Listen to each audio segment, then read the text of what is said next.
teaching just hasn't been popular for long enough for those people to really be around yet. So instead, we're all pretty much in the same boat. So if you're one of these newer, maybe slightly less experienced people who are still sort of getting a handle on it, welcome. And again, you're in very good company because this is where we've all come from.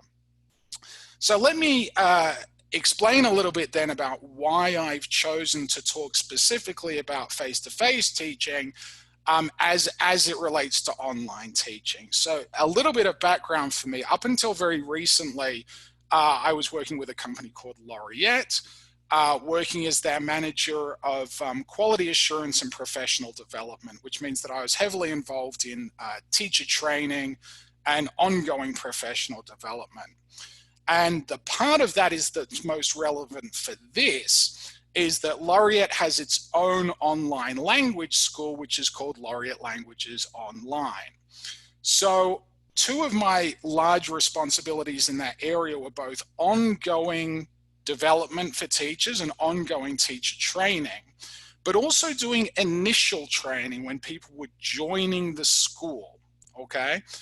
And almost universally, the people that joined our school were coming from a strong face-to-face teaching background, but almost none of them already had online experience. So over the 4 years or so that I worked with Laureate Languages Online, I saw lots and lots of teachers going through this process and coming from the same place of being strong face-to-face teachers and then developing into online teachers. And what happens there, again, is very, very universal. Everyone seems to go through this very, very similar process, this evolution, if you like, of becoming an online teacher. And it goes like this. You start off as a face-to-face teacher, where we all start, and you learn a bunch of things about how to teach, both through studying and through your own experience. And then you move into the online environment. And then almost universally what people do is they teach as a face-to-face teacher in an online environment. So they're effectively teaching the same way as they were teaching in face-to-face, just doing it online. And this is fine. This is fine. This is not a bad place to start. And those classes, they do work. But ideally, over time, the teacher continues to evolve. And what they learn over time is that there are differences between face-to-face and online teaching. Some things are the same and some things are different. And the teacher over time or through training figures out what those things are. They keep the things that are important and they change the things that they need to change. So then you evolve your approach into something that is more specifically online over time, okay? So this is why I've chosen this topic today, because what I want to do, particularly for you newer teachers, is to help accelerate that process a little bit, right? To jump you through some of those stages of how to alter your approach between face-to-face and online teaching and to become a bit more specific and a bit more specialized. For those of you who are very experienced with online teaching already, hopefully this is going to confirm a lot of the stuff that either you've learned or you've figured out yourself over your time as an online teacher. All right. So let's get into it. Let's get into the meat and potatoes of it. So face-to-face and online teaching. Let's start off with what's the same, the similarities between the two, or the things that we don't really need to change. In other words, the good news, right? All of the things that you already know that you can hang on to because you already know them. All right. So I think the first point may seem kind of obvious, but I'm going to say it anyway. One of the things that's the same is your students are the same. Your students are the same people effectively as they were before. And again, this may have been slightly different before the COVID crisis, where you might have had slightly different student profiles who elected to choose online.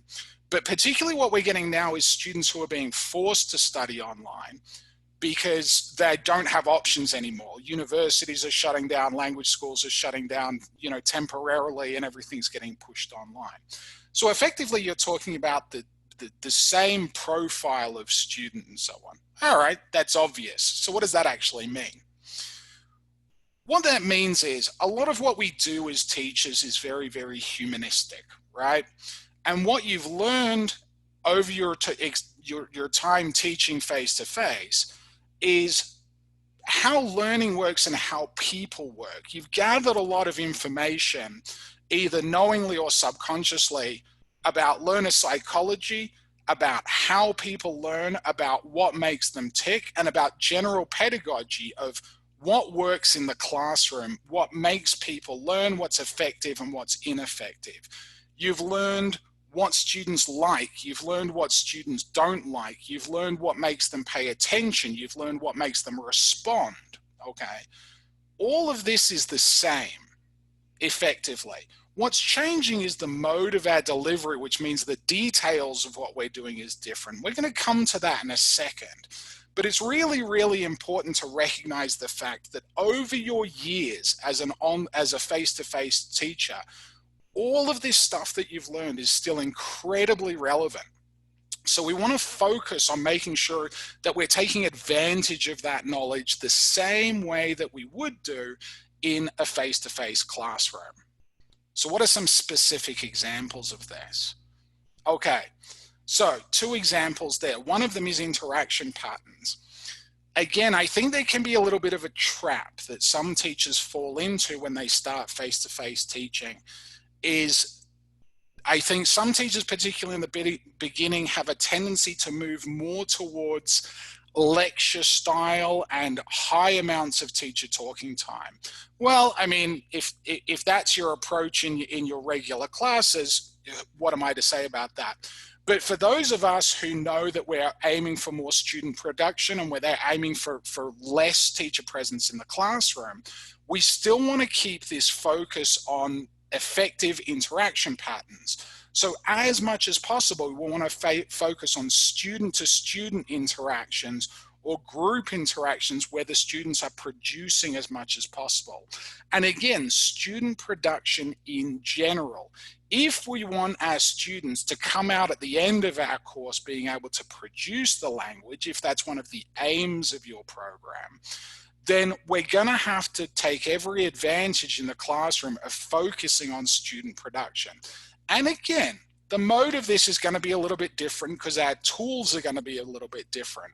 But just as in a face-to-face classroom, you know, you spent years and years focusing on doing pair work and group work and getting students to produce as much as possible and taking a back seat as a teacher and trying to push the students to the fore. All of this is exactly the same, and we still want to have all of these focuses when we're planning our classes, when we're planning how they're going to run, and when we come to delivering them. This is still effective if we want our students to be able to produce the language at the end of the course. To go a little bit further on a similar idea, planning and structure are still effectively the same.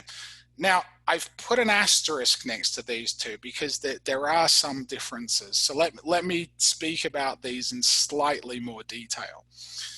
All right, in terms of structure.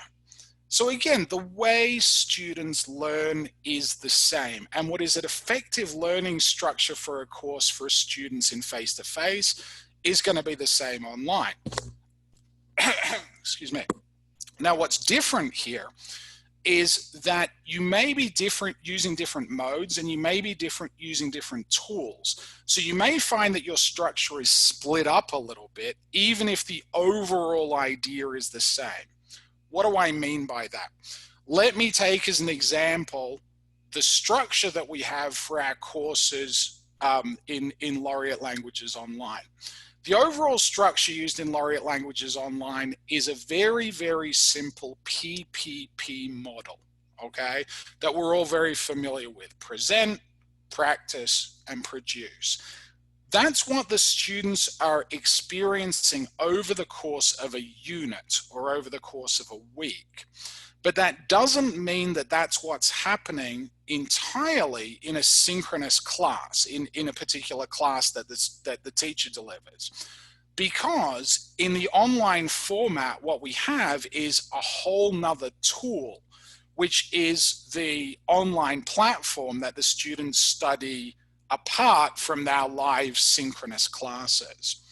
So the way that the structure is split up in this particular case is that the students are doing the presentation and most of the practice stage asynchronously. They're doing that on the platform, they're doing that on their own, which means that when the teacher comes in for the synchronous class, and they also use a flipped classroom model, which means that work is done first and then the synchronous class is done next. It means that the teacher is only focusing on a little bit of practice and then lots and lots of production. So even though, and this is why I've put an asterisk against this one, the synchronous class does look a little bit different than a face-to-face class, because a lot of the time in a face-to-face class, a teacher is doing everything from start to finish, okay? In this model, the teacher is only doing part of that process. But from the learner's perspective, what they're experiencing week to week is still exactly the same idea, exactly the same model of learning, this PPP. It's just split up a little bit differently. Planning, similarly, very, very similar, but a little bit different. So just as you would plan out a face-to-face class, your online classes should have a start, a middle, and an end. There should be a progression, right? They should go through just as you would plan a face-to-face class. Now, again, I have put an asterisk next to this one, and that is for this reason. I think maybe some of us, when we get very experienced in our face-to-face classes, the amount that we plan may be reduced a little bit. I would still advocate for teaching planned classes all the time. I think teachers should always teach from a lesson plan. But I think when you're very, very experienced in an area, and most of us probably this way already with face-to-face teaching, we can take shortcuts in our planning because we know what we're going to do, right?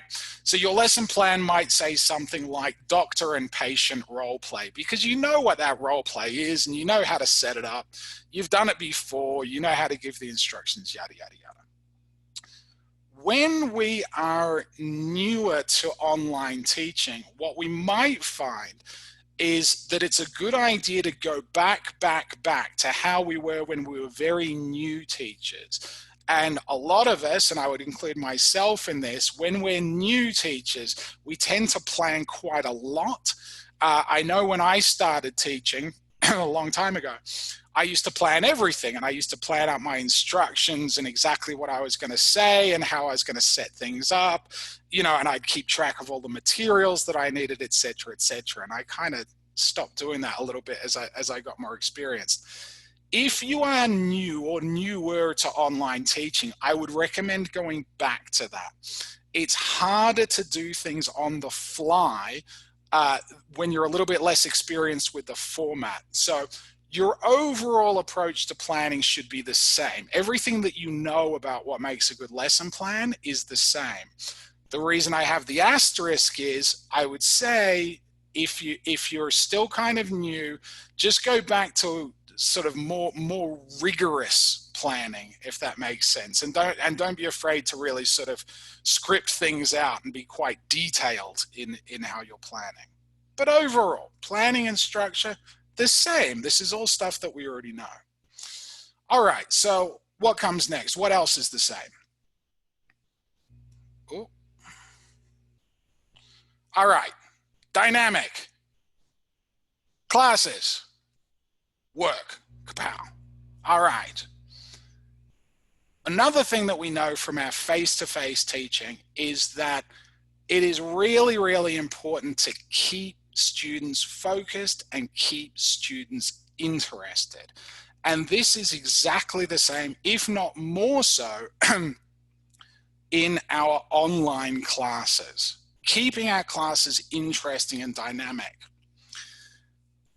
And this is something, again, that I think perhaps when teachers are newer, it can kind of slip people by a little bit. Let me put it this way. If you were to observe another teacher, if you were going to go into a teacher's face-to-face class and watch them teach, if you saw that teacher come into the classroom and sit behind the desk at the front of the room and stay there for the entirety of the class and just tell people what to do and get students to open their textbooks and work out of the textbook, we would say that that class is not very good, not very well delivered, right? And if the teacher said why, we'd say, well, it's, you know, it's kind of boring, and the students will lose interest, and of course the learning efficacy drops away as the interest drops away. So we want to work on keeping students interested. I would say the equivalent of that in online teaching is that a lot of teachers think that because of the format, they are trapped to being nothing more than a head in a box, right? And all you can do is just be this very, very static head in a box and just talk at the students and sometimes get the students to talk back to you. Well, to me, that's the equivalent of getting behind your desk and sitting there for the duration of the class. We don't want to do that, right? We want to make our classes dynamic. Now, obviously, we can't make our classes dynamic in quite the same way. We can't get our students to stand up and move around. We can't do mingling activities. We can't put bits of paper on the walls and get the students to walk around the classroom and do all of these things that we like to do in a face-to-face classroom. But the concept is still there. So the question is, how do we make our classes dynamic and how do we make our classes interesting when we're not able to get our students to stand up and move around and do things physically? And to me, one of the key answers to that question is you've got to use your camera. You've got to use your camera as much as possible. You are not limited to just being a head in a box. And we need to think about how we can keep people's attention as much as possible. And here are some recommendations for using your camera effectively. Obviously, your students are going to be looking at your face a lot, and they're probably looking at your face in more of a close-up than you're used to having them do in a face-to-face classroom. So you want to really, really think about how much you're emoting with your face and your hands. I always recommend that teachers get their hands in shot if possible. Some people don't do it and some people don't like to do it. If you find that you can't do it, it might be because you're sitting too close to your camera and you might want your camera a little bit further away. If possible, you also might want to move around in your frame a little bit. If possible, if you can move towards or further away from your camera or move around. These three things are basically all of the body language that we have. These are the only ways that we can do this sort of like non-verbal body language communication through the camera. So we want to use them as much as possible. And again, a big one for me that I really recommend is having your hands up in frame. I think it helps a lot. Another one not to ignore is your background. Now, I'm not using my background right now, so I'm not practicing what I preach. But it's a really, really good idea to think about what you can possibly have behind you. Now, it depends on where you're teaching. If you're teaching from home, your resources may be very, very limited.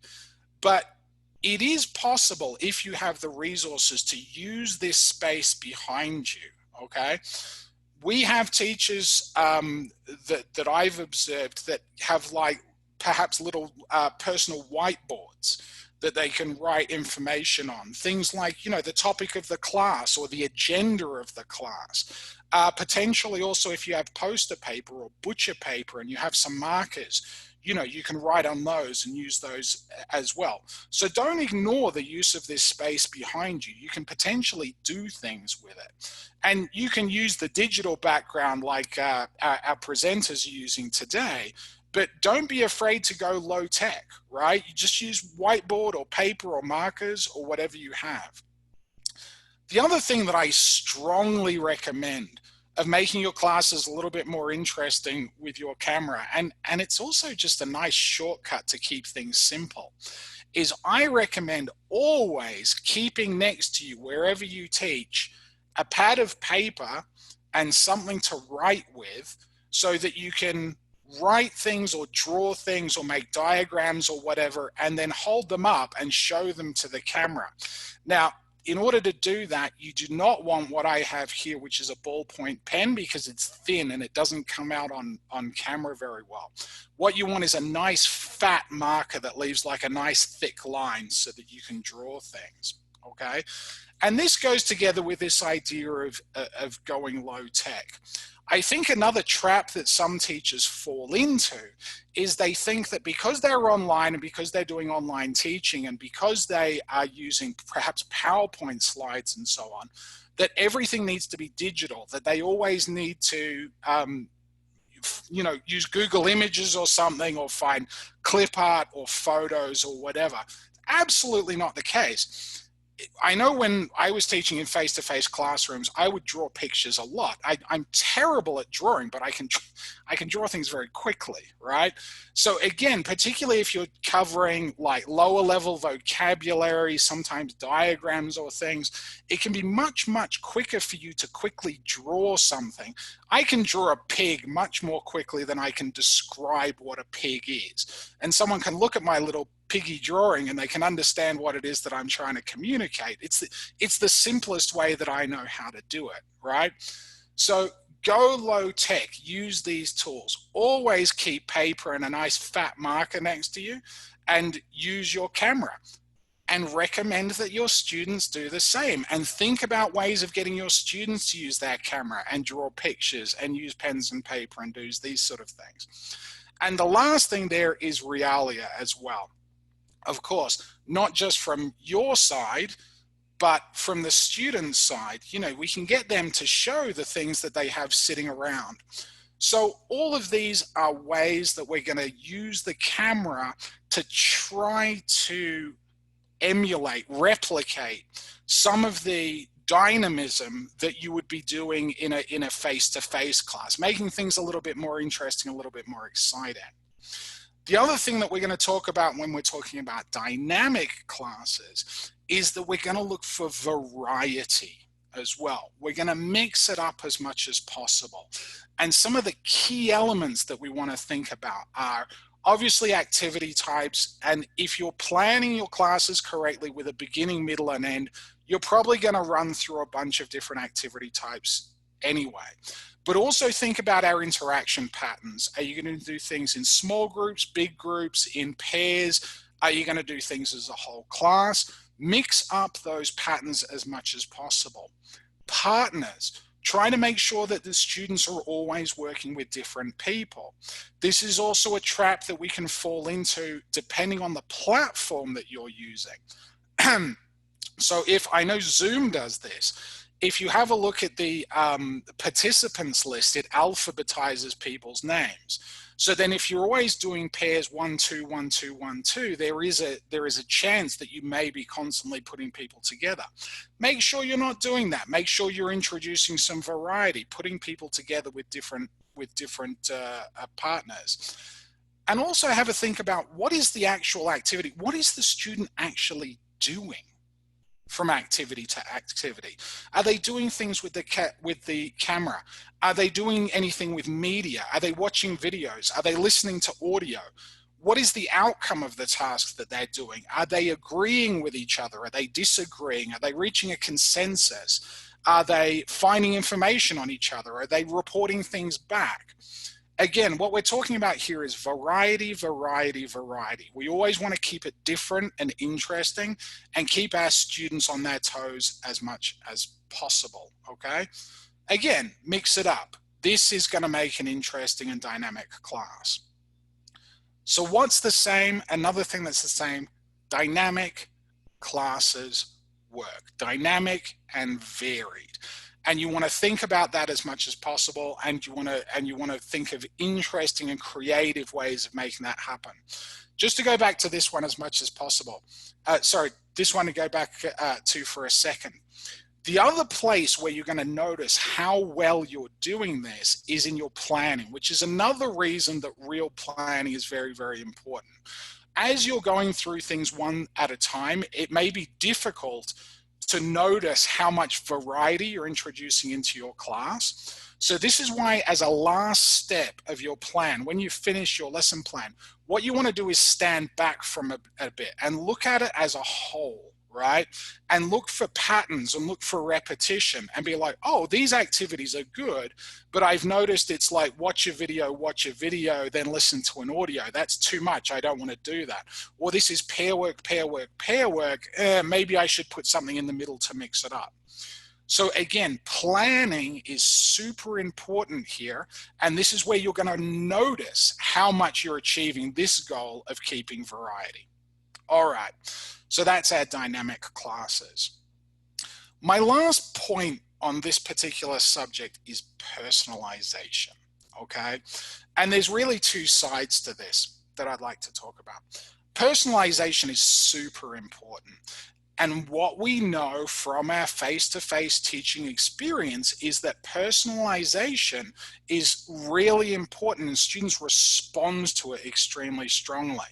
Now, when I said there's two sides to this, what I mean is this. Number one of the areas where personalization comes into this is that the approach and what you're doing in the classroom should be personalized to the students' needs and interests, right? Why do we still have human teachers, right? If we've got these online platforms like Rosetta Stone and you know, English Discoveries and whatever it is that you're using, why do we bother having English teachers at all? Why do we have humans involved? Believe it or not, and I know it doesn't always feel this way, the human teacher is usually the most expensive element for the school or for the business. I know we feel like we don't see a lot of that money coming through to us, but it would be so much easier just to get rid of humans and just run it online. And of course, those courses do exist. The reason we don't do that is because the experience is so much less, is so much worse. And platforms are terrible at personalization. You do get ones that respond to the learners in certain ways, but they can't even scratch the surface of what we as humans can do. So again, in terms of responding to problems and issues and needs and to adapting materials and adapting content to what students want, the more personalization, the better. Right? This is something that students are going to respond to, and it's something that they're going to come back for. The other element of personalization is this. For most people, except for the very shy, we know that people's favorite topic to talk about is themselves, right? So again, as much as possible in our activities, we want to have the students sharing real information and sharing information about themselves, right? And this is critical. This is another lesson that we bring through from our face-to-face learning, is that not only is it easier for people to speak about their own knowledge and their own experiences and speak about themselves, they actually prefer it, okay? So as much as possible, we want to bring real information in. This comes up in things like when you're planning role plays versus simulations, okay? So then the question is, am I going to plan a role play where the students are pretending to be someone they are not? For example, you're pretending to be a doctor, but you're not a doctor. Or am I getting the students to pretend to be themselves in a situation that is engineered so that they'll use the language that we're looking at today? And I would say as much as possible, you want to look at that second option. If you're playing a game, if you're having a conversation, as much as possible, you want to bring the student's own self into the class as much as possible. Personalization. Not only does this fit in with communicative teaching methodology, because it means that the information they're sharing is real, but it also is very attractive to the students and it will have them coming back. So again, this is a lesson that we've learned from our face-to-face teaching. And really, that's what I have for this section. Before I move on, very quickly, are there any questions or any comments that are pressing that have come up so far in the group chat? We don't have any questions so far. It seems that everything is very clear. Oh, all right. Well, on with the next bit then. We'll see if that keeps up. So then we need to think about what's different. Okay, and this is where we need to adapt a little bit from everything that we've learned from our experience in face-to-face teaching. The first point is probably one of the biggest and one of the most challenging, I think, for teaching, and that is monitoring. Monitoring in online classes is so much more difficult than it is in face-to-face classes. And I think this is one of the biggest challenges that teachers first experience and first need to figure out how to overcome. And it takes some teachers quite a long time to get over this. If you find that you are having difficulty monitoring your classes effectively, then don't worry, you're in the same boat as a lot of people. One of the big issues, particularly in larger classes, if you've got 3 or 4 students, it doesn't affect it so much. But I assume most of you are teaching larger groups. And if you are, you will find that you are very, very heavily affected by your lack of directional hearing. And it's one of these very, very interesting things that you don't really think about until you lose it, right? We can take this for granted a lot when we're in a physical space. When we're teaching online, everything that we hear, everything coming out of the class is either coming from computer speakers, or if you're wearing headphones, it's coming through your headphones. And it's all coming through as a kind of a wave of sound, and we can't differentiate between who's saying what or where people are in the physical space because the physical space doesn't exist. This has a very definite effect in a couple of different areas of teaching. One of them in particular is choral tasks. So anytime that you're getting the whole group to speak together. Now, this doesn't mean that choral tasks are pointless or that we shouldn't do them, but we need to think very, very clearly about why we're doing them. If you have 25 students in your class and they're all speaking at the same time, you are not going to be able to differentiate between who's who and what's what. You're also not going to notice if students are not participating, okay? So if you want students to all speak as a group, in order to just have them practice speaking a piece of language, saying a sentence, or repeating a new piece of vocabulary, that's fine. There's no downside to doing it. However, I know one of the ways that people use choral tasks very commonly is for pronunciation and to listen for errors. You will not be able to do that. And in fact, this lack of directional hearing makes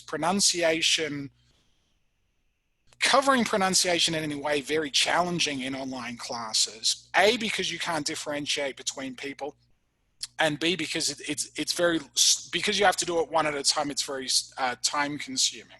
So choral tasks, not that you shouldn't do them, but you should understand the utility of them, and they're not very good for any kind of error correction, okay? Whoop. The other thing is this, your lack of directional hearing means that you can only ever monitor one group at a time. So particularly if you're sending students away into breakout rooms, you can only be in one breakout room at a time. Obviously, it's a limitation of the software. Again, this is a thing that we don't really think about until we're not able to do it. In a face-to-face classroom, in that physical space, we have that luxury of just being able to stand in a spot and listen around the room and pick things up.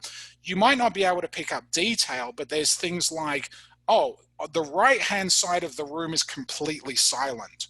So I know that those two groups over there are not working. I'm going to have to walk over there and find out what the issue is, why they're not doing the task, right? Or you might hear Spanish being spoken on another side of the room and you're like, I'm going to have to go over and ask them not to speak Spanish. Or if they're talking about the task, maybe they're having trouble with the instructions and I'll go and clear it up for them. That's all gone. What you can do now is you can only very, very slowly go from one group to the next and check in one at a time and see if they're having any problems. So this really, really slows down our monitoring. One of the practical effects of this is that anytime the students are going to be sent away, anytime they're going to be unobserved, it is critically important to check your instructions, okay? And I know that this is something that a lot of you would have been doing in face-to-face classes anyway, but it's triply important now that we're in an online environment and it's going to be so slow to observe them. Think about it this way. If you've set up 6 groups, 6 breakout rooms, and it takes you 30 seconds to monitor each one, it's going to be 3 minutes until you get to group number 6 over here. Now, if they didn't understand the instructions, that's 3 minutes that they're going to be staring at each other, not doing anything until you get over there. Which means that before we send our students away, we want to be really, really confident as teachers that the students really understand what it is that they're supposed to do, and that they're going to be able to start the task immediately. Now, you're not going to be able to get this 100% correct every time, but remember also that checking instructions means concept checking questions. Saying, do you understand? Or is that clear? Or is everybody okay? Is not checking the instructions. I know it feels that way, but it's not, because students that don't understand won't indicate. So again, we don't have time to go into the details of this in this session, unfortunately.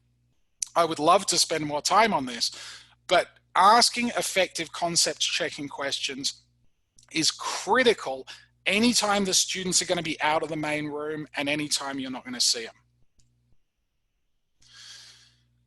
When it comes to monitoring and also giving feedback, we have this very, very difficult balance that we need to come to terms with. And that's being thorough versus high production.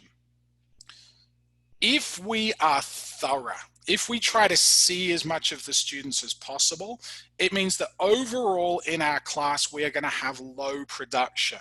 Let me give an example of this. Sometimes I see in classes, teachers send the students away to do an activity. Describe 3 people in your family. Talk, talk, talk, they come back.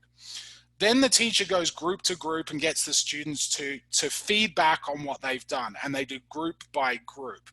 Okay, this is good in terms of being thorough, but if you have 6 groups and it takes you a couple of minutes to check each one, that's 12 minutes of checking. That's going to eat up a lot of class time, and each group is only going to be feeding back for a couple of those minutes, and for 10 minutes they're going to be sat around doing nothing.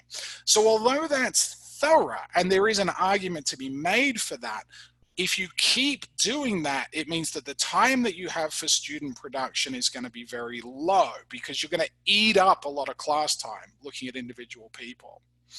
And the reverse is also true, okay? The more student production that we have, the less thorough we can be, because we can't check people individually. Now, I'm not going to tell you what's right or wrong here. I can only give you my opinion, because this is really going to, this is going to be a decision that's made by each program. And the program's going to decide where their values lie and which of these they would prefer to emphasize. But I would say, particularly if you're looking for high student production, you need to get very comfortable with an idea. And this was the approach that we took in the last program that I was helping to run. If you're going to have high student production, you're going to miss a lot. A lot of the time, you're going to be in one breakout room and you're going to have 5 other breakout rooms which are effectively unobserved. And you're not going to take all of that time when you come back to check on every single group. If you take that approach, you're going to miss a lot. And this is really, really difficult for some teachers who like to have a high level of control. If you are one of these teachers that likes to have a high level of control, you've really got to let that go, right? My personal opinion is that it's better having students having as much practice as possible, even if not all of that practice is being observed, and even if not all of that practice is getting feedback, than for the students to simply not have the opportunity to speak. Again, that is a personal opinion, and it will depend somewhat on the intended outcomes of your course. But again, if your intention is high production, you've really got to let it go and accept the fact that there's going to be a lot of production that you're not going to catch. It's just a limitation of the format. All right.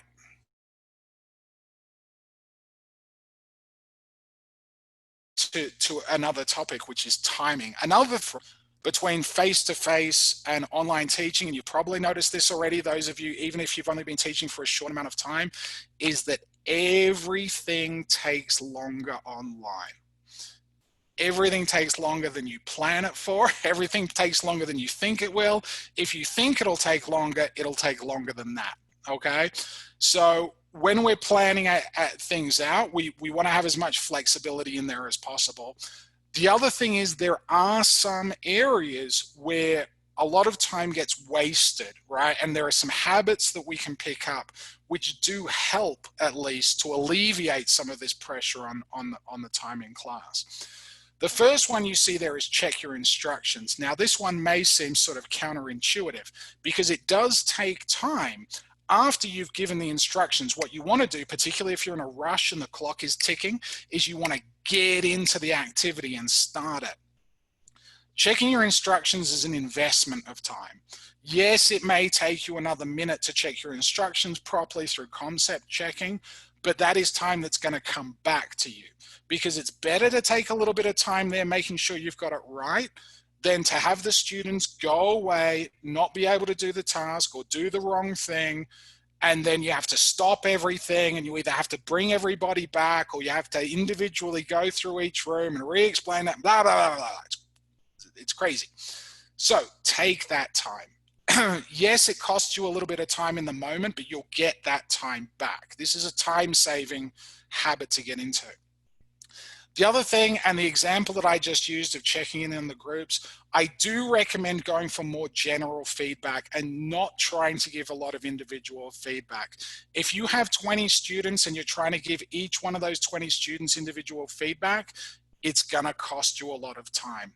Okay, so again, what we want to do is do as much monitoring as we can, and then look for commonalities between the students, things that will help several students or several groups of students. Okay, rather than trying to get each individual person or each individual group to give that feedback and give them individual feedback. The other thing that's a really, really big time sink is dealing with student problems. Sometimes students feel that they don't have a lot of access to the teacher outside of the classroom. So this may be things like administrative issues, where in a face-to-face classroom, a student may come 5 minutes before the class or stick around 5 minutes at the end of class and say, "Teacher, I don't understand what's happening with the exam. Can you explain it?" A lot of teachers, because they are only live in the classroom during the time of their class, students often ask administrative questions in class time, which again is a waste of time. So make sure that students have an avenue for asking administrative questions or individual questions outside of class time. The other one that eats up a lot of time is technical problems.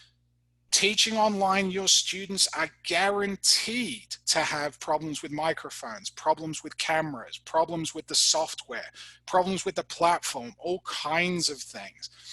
Again, it's a real easy whirlpool to fall into of getting sucked into this thing of individually trying to solve individual student problems. My recommendation is, if anyone's student is unable to participate in the class for whatever reason, their camera's not working or whatever, you've got about 5 seconds. If you can give the student an immediate answer of like a button to press or something to click that will fix that problem, then that's fine. If it's anything longer than that, it is probably better off having that student passively attend that class, even if they can't contribute, and try to deal with their problems offline, because otherwise it's very easy to lose 10, 15 minutes at the beginning of your class trying to get everyone sorted out. So as much as possible, take individual problems offline.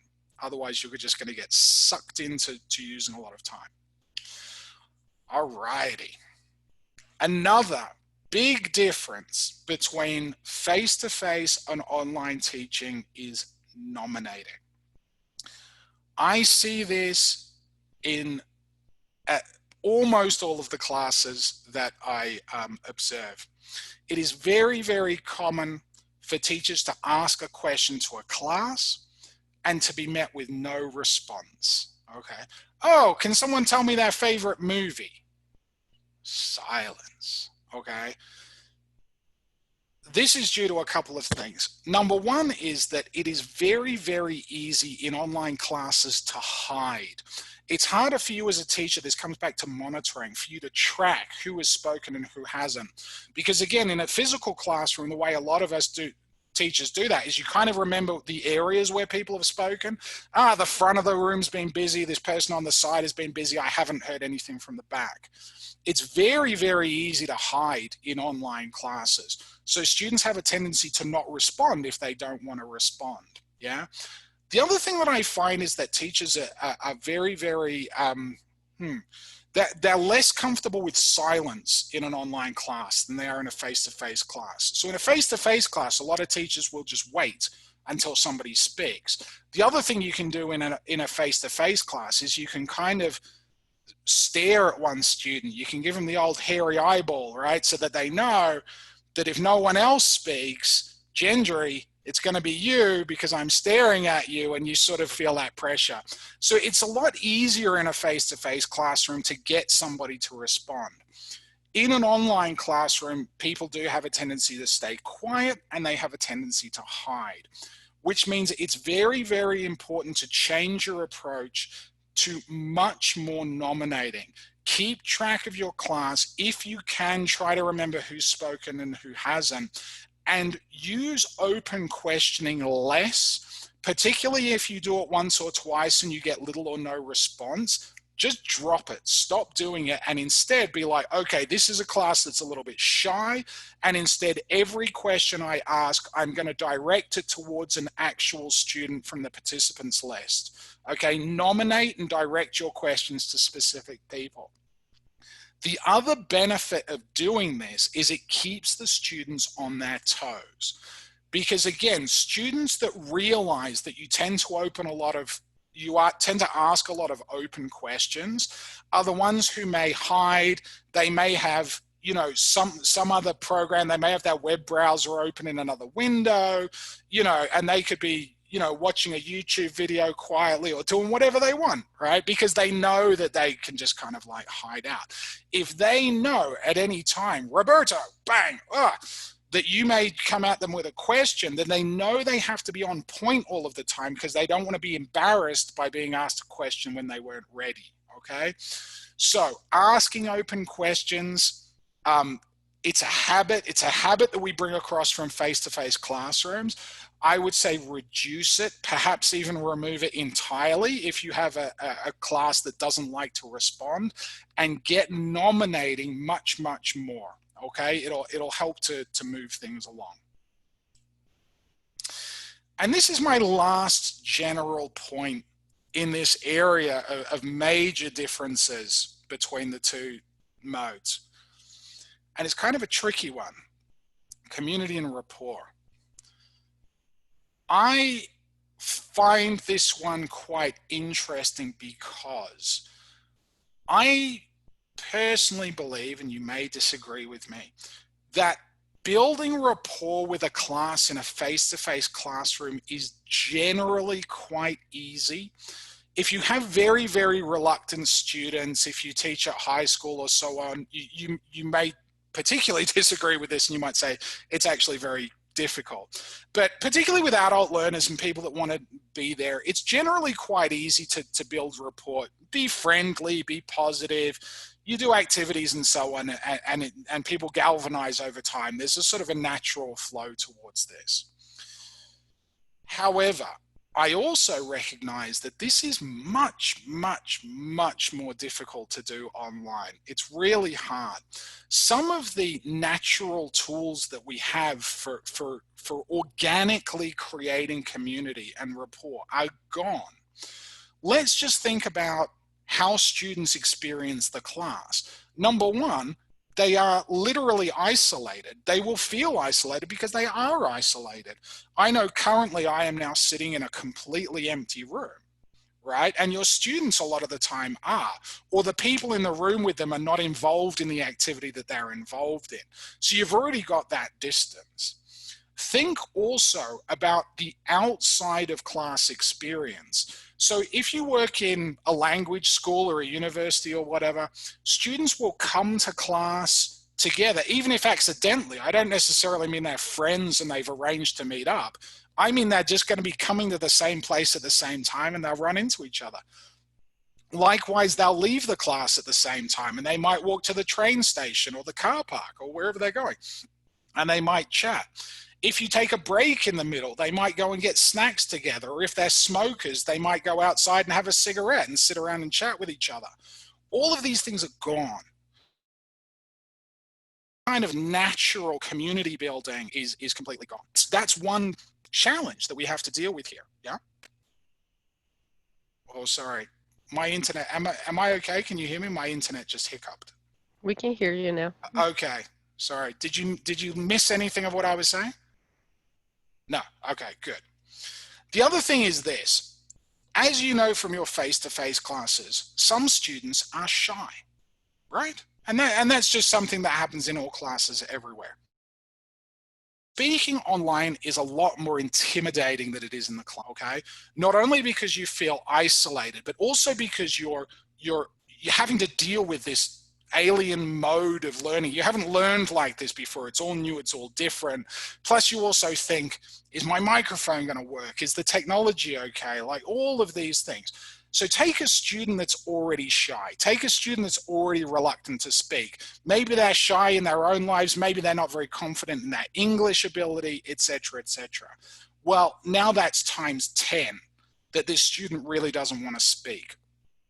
So not only is community and rapport more important in an online class because we really want to make people comfortable, but it's also much harder to produce because we kind of have to manufacture it a little bit. It's not going to happen quite as naturally as it does in an online class. So this is a big one. This is a big one and it's tricky. And I do notice that it's very much a trend that teachers who have classes where students speak a lot and are happy to speak, there is usually a high amount of community feeling and rapport with the teacher. Students feel safe, they feel comfortable, they're happy, they're having a good time, and these are always the talkative classes. So the question is, how do we make that happen? Because it's a lot trickier. Well, one area, and this is what I would like to look at in particular we're going to do the interactive part of our session in just a second, and this is part of what I would like to look at is in online teaching, icebreakers and warmers become critically important. Now, again, this is similar to face-to-face teaching. I know probably most of you do warmers every class. It's a good way to start a class. Well, however important they are in face-to-face teaching, it's increased dramatically in online teaching for two reasons. Number one, your students will be nervous and they will be reluctant to speak. So making sure that they get that first little bit of talking out of the way so that they know, I know I've already spoken a couple of sentences this class. It means each subsequent time you're asking them to speak a little bit easier, okay? So that's the one side. The other side is from a technical point of view. It's really, really important for you as a teacher to know that every student in your class has at least attempted to turn on their camera, turn on their mic, and to speak to the class. Because if students are having technical problems, it doesn't necessarily mean that you need to fix that problem now, as I said before with timing, but it's just important to know who they are, because otherwise you might be putting the students in a much longer and more difficult activity, like a role play that's going to take 10 minutes. And if you've put together one student in a pair with another student and this student's microphone is not working, then this student is stuck for 10 minutes in a silent room, not being able to do the task, right? So it doesn't mean we need to kick this student out or anything, but it just means that maybe they're watching when you have two students who are able to communicate. So both from a community point of view, but also from a technical point of view, we really, really want to know who can speak and who is having technical issues or not.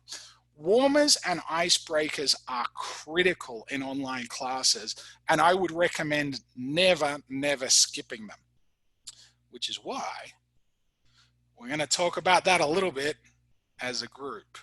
So I would like to give you an example of an icebreaker that I like, which is it's called memory chains. And this is a good icebreaker that you can use for very, very low level students. Hopefully any student should be able to do this one. And I've already asked Roberto and Gendry to be my pretend students for this one. Roberto and Gendry, are you ready to do this activity with me? Yes, teacher. Yep, All yes, right, teacher. so we're just going to show everybody how to do this. All you're going to do is this. You're going to introduce yourself. You're going to show something that you have near you with the words I have. And then I'm also going to ask you to introduce someone else. So I'll show you how to do it. It's very, very easy. I'll start. My name is Rob, and I have a pen. My name is Rob, and I have a pen. Roberto, can you introduce yourself and show us something that you have?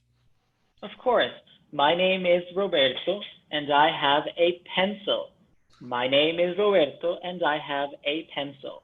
Good. Now introduce me using he. He is?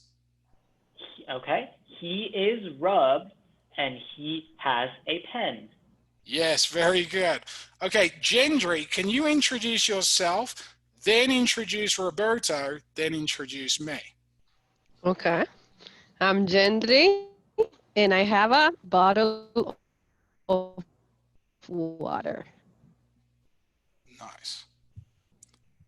Oh, although you're frozen. I'm Gendry, and I have a bottle of water. He's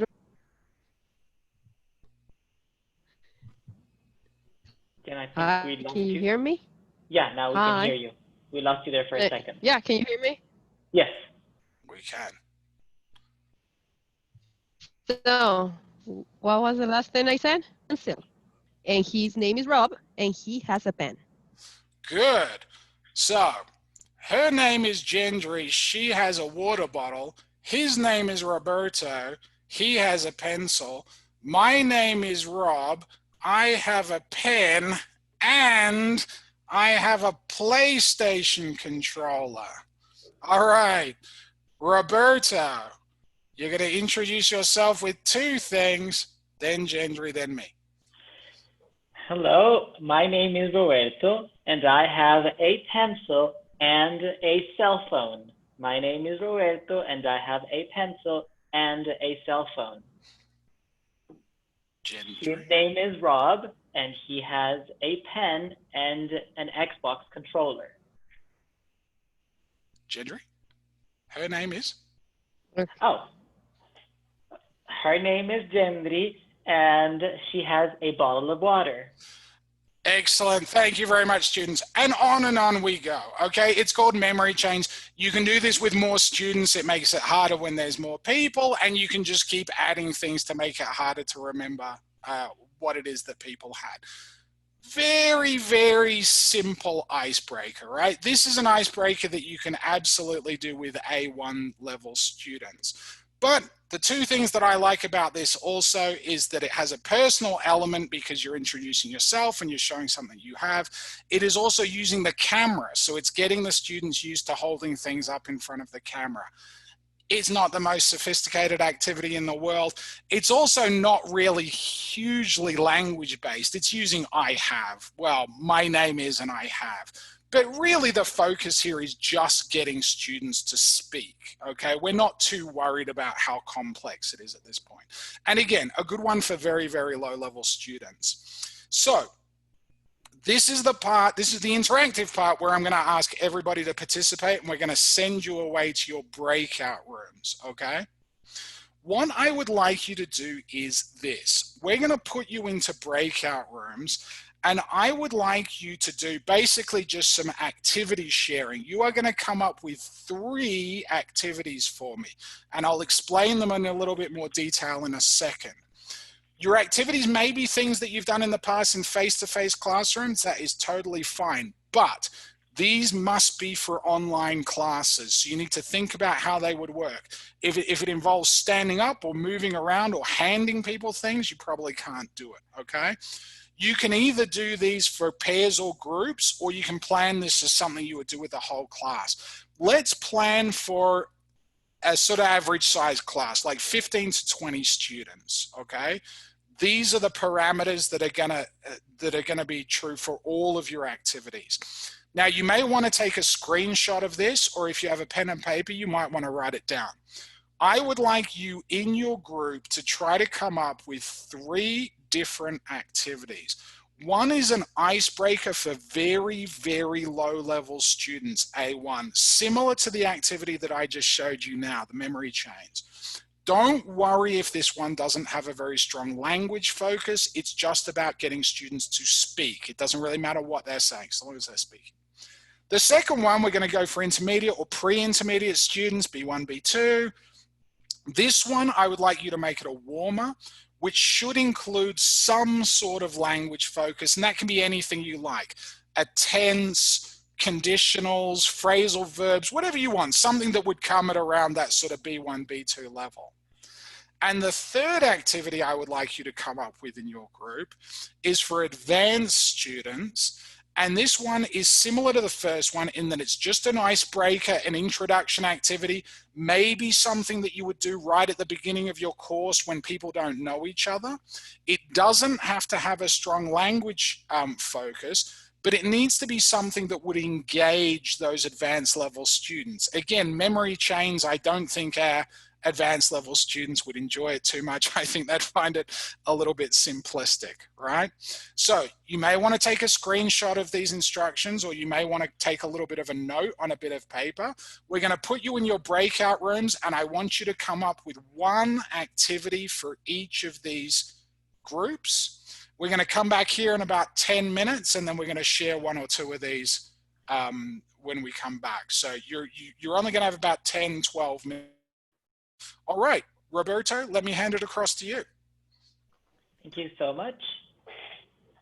Just before we go to breakout rooms, I sent a screenshot of what Rob was showing it on his screen so you guys can use it. It's in the chat. Dan?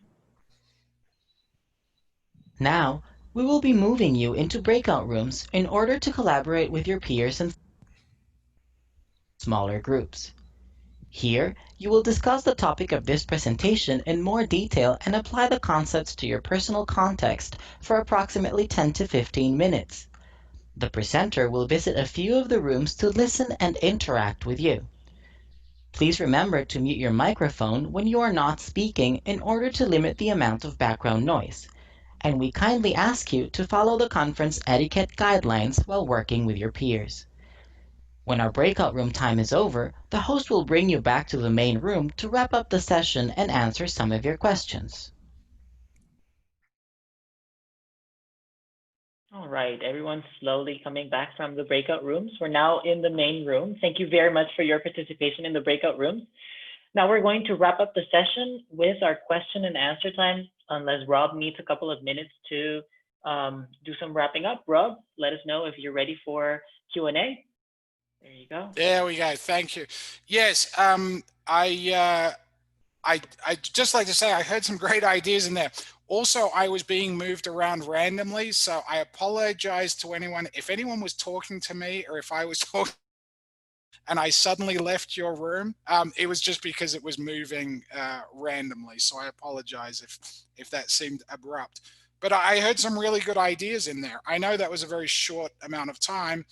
But yeah, rather than looking at any of those individually, because we're quite short on time, it probably is a good idea to move on to Q&A. So yes, please, if there are any questions, please put them in the chat. All right, I already have a couple of questions from before. One of them says, how do we effectively check students' understanding of the instructions without saying, is that clear? Do you understand? Any questions? Yeah, it's a good question and it's a common question. The answer is concept checking questions, which is a very, very involved topic. We don't have the time to go into it, but ideally a concept checking question is a question that can't be guessed, that needs to be answered. It needs to have understanding in order to answer it. Probably the simplest form of a concept checking question is to ask students to recast or paraphrase the instructions back. So, you know, I give the instructions and then I say, okay, Roberto, so what are we going to do? Or are also asking very specific questions about the activity. So like, oh, Roberto and Gendry, so you two are going to be doing this role play together. Who's going to begin? And Roberto says me. And I say, okay, Roberto, what's going to be your first sentence? What's going to be the first thing you say to Gendry? And then you have to think about it. So true concept checking questions shouldn't be closed-ended, yes or no questions, because students can just guess. So it shouldn't be like, are we going to do this in pairs? Well, the student can just say yes, and they happen to be correct. So they're usually open-ended questions, who, what, where, when, why, how, or some other question like repeat the instructions back to me, some kind of question that the student can't answer unless they really do understand what the activity is. Yeah, I know that's a very sort of brief response to a complex question, but I would love to go into it, but it takes more time. But look up concept checking questions and you'll find more information on how to do that effectively. Another person throughout the session asked, how do you keep them all together? She said, I mean, when you're dealing with 30 peers, sometimes they run away and it's not easy to be a shepherd. I'm not sure I understand the question. Do you mean they leave the breakout rooms, or I'm not sure I understand the question. I'm guessing it's, I don't know if the person who asked it can give us some more information, but I'm guessing that everyone like goes away and maybe they're not so engaged since you have 30 people.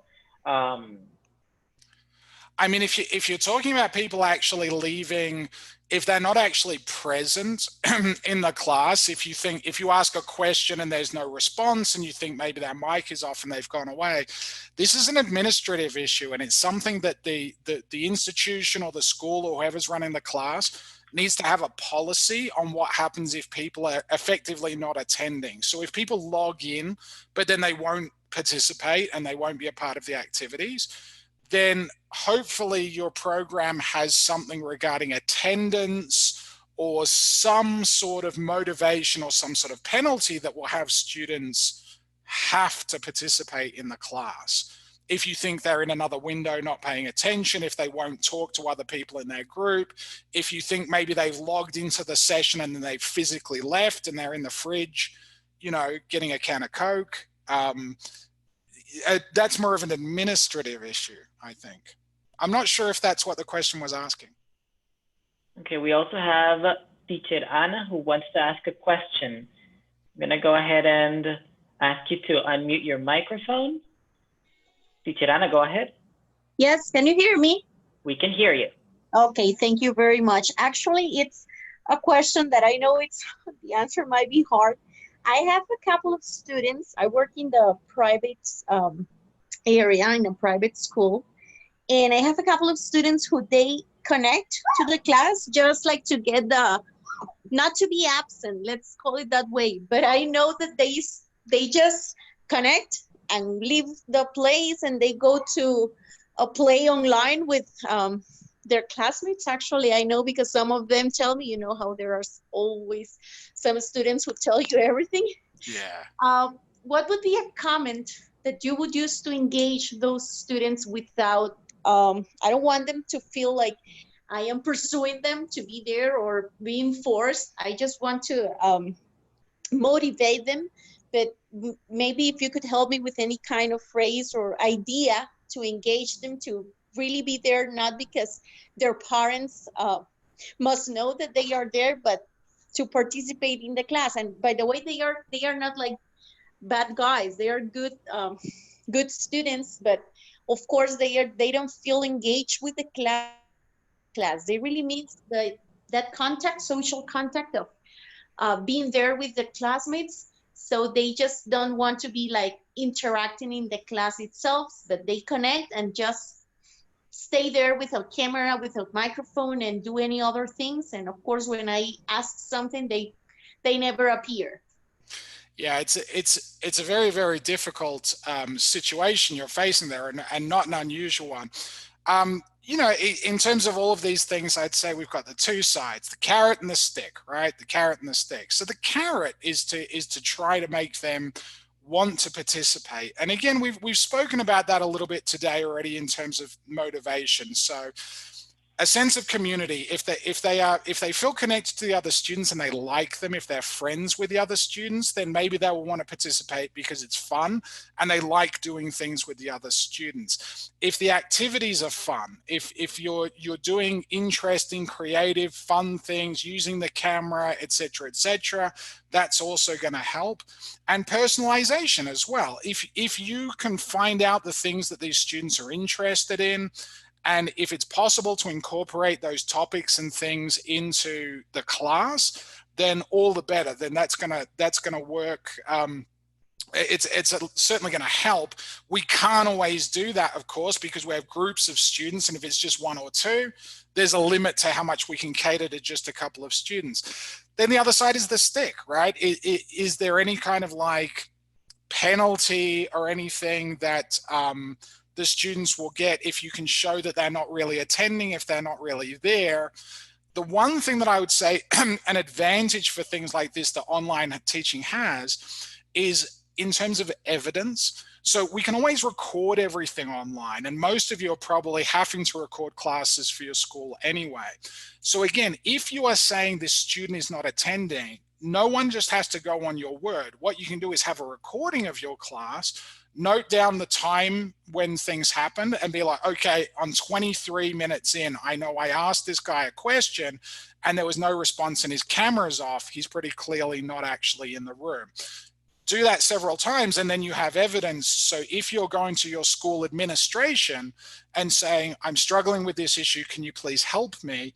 Then it's not just not just your opinion, that you have hard evidence to show. It's an advantage of online teaching that we have a record of everything, so you can show it. Carrot and stick, try to attract them with fun, and if not, try to get disciplinary help from the administration of your program. Yeah.